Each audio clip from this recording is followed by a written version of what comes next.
Hey, Fee. Hey, Tracy. What should we do today? Let's watch this hit TV show with girls like you and me. It's it we really like, and best of all, it's free. Square Eyes are watching Geek Girl TV.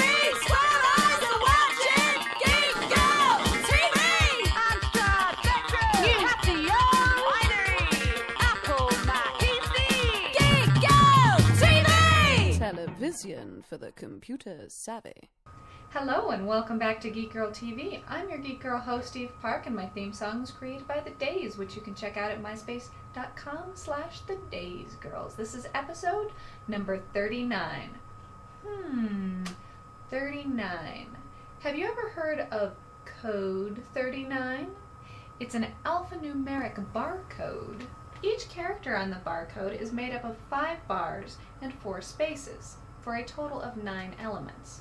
But 3 of 9 elements in every character is always wide. Hence the name Code 3 of 9 or Code 39. Each new episode of Geek Girl is progressively incremented by 1. So if this is episode number 39, you guessed it, next episode will be number 40. If you have any smarty pants facts about the number 40, please let me know at geekgirl@clevermedia.com. Is Geek Girl once a week not enough for you? Then you're in luck, because I've been guest hosting MacMost, which you can check out at macmost.com or my YouTube favorites. If you're a fan of Molly, don't worry. She will be back. She's just on vacation. I have a very special treat for you this week. I'd like you to meet Jen, who is a blogger and movie reviewer. Hi, Geek Girl TV fans. This is Jen from jenreviewsmovies.blogspot.com. Recently, I had the pleasure to chat to the editor of Australia's movie magazine Empire, and he had a lot to say about the upcoming hero movies of 2008. I started off by asking him, who exactly is this Iron Man guy anyway? Iron Man, you know, I've actually had to do a little bit of studying myself on this because I'm not a huge comic book fan. But what I can tell you about Iron Man is that it's pretty much going to be one of the biggest comic book movies of next year. And it's got an amazing cast. Robert Downey Jr. himself stars as Iron Man. And basically Iron Man is also known as Tony Stark, and he's a billionaire sort of weapons manufacturer and a bit of a playboy. And he's on a visit to Afghanistan where he gets wounded in a landmine explosion and captured by the Afghan forces. And they make Stark build them like a super weapon. So he does this, but he does it by constructing like a really highly advanced suit of armor that not only keeps him alive, but allows him to escape back to the States, and from there he goes to using it to help defend the Earth. I think he modifies the suit a couple of times and comes up with the ultimate Iron Man suit that allows him to save us from all the bad guys. That's kind of Iron Man's story, and I mentioned the cast earlier, and it's obviously is Downey Jr. in the lead role, but we've also got Gwyneth Paltrow and Jeff Bridges, Terrence Howard, Hilary Swank, Samuel L. Jackson, so it's got a great cast, so I'm very excited about this one. I think it's going to be a really good film next year. And I want to know, out of all of the movies, including Iron Man, which one are you the most excited about?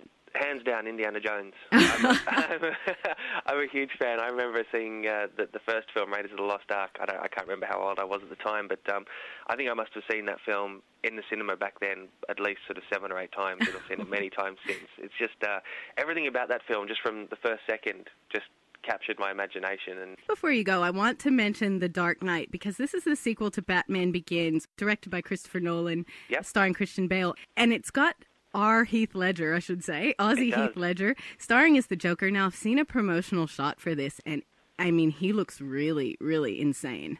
It looks scary, doesn't it? It looks really, his character in particular, the Joker, looks very scary, and it's going to be interesting to see how he plays it, obviously with Jack Nicholson sort of, I guess, owning the role for a little while there in the first Batman film, and just to see whether Heath tries to come out and replicate that or give it his own edge. And I think from what I've read about it, he's going to give it a very different treatment to what Jack did, and it's going to be less of the sort of slapstick and over-the-top sort of comic sort of angle of Jack Nicholson's Joker, and this is going to be a very dark and quite a sinister Joker. So, and I think that'll obviously keep with the tone of Christopher Nolan's Batman films as well. So that's going to be interesting to see. Again, I mean, next year's shaping up already to be a great year for films. Just all these hero films, which you mentioned before, which we've talked about, are alone reason enough to get excited. But there's going to be a lot more, I'm sure of that. Rod Yates, editor, thank you so much for speaking to me once again. Wonderful. Thanks for your time. So, Geek Girl, tell us, what are you looking forward to as far as hero movies go?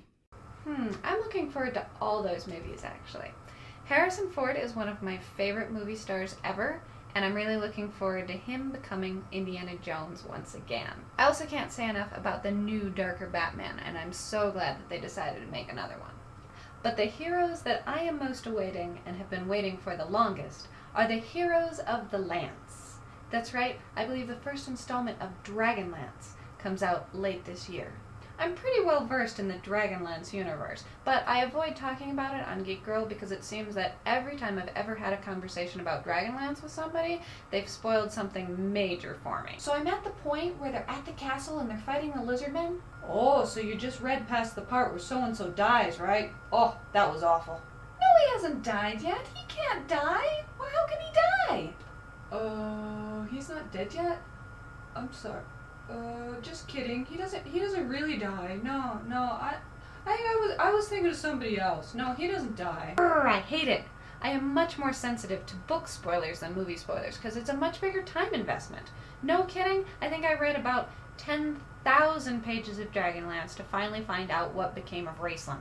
Be warned, this is a very spoiler-prone series, because the way the sets came out, you probably didn't necessarily read them in chronological order, and plus there's so many volumes that people don't exactly remember what happened in each one. And there are really big spoilers to give away, too, because this is the kind of series where main characters actually do die. There's about 24 main characters, so they have main characters to spare, but every time they get in danger, you're really on edge to see if they make it through. That's all I've got for this week, but I want everybody to thank Jen for giving us such an awesome interview. And don't forget to check out her website at jenreviewsmovies.blogspot.com. See you next week. It's so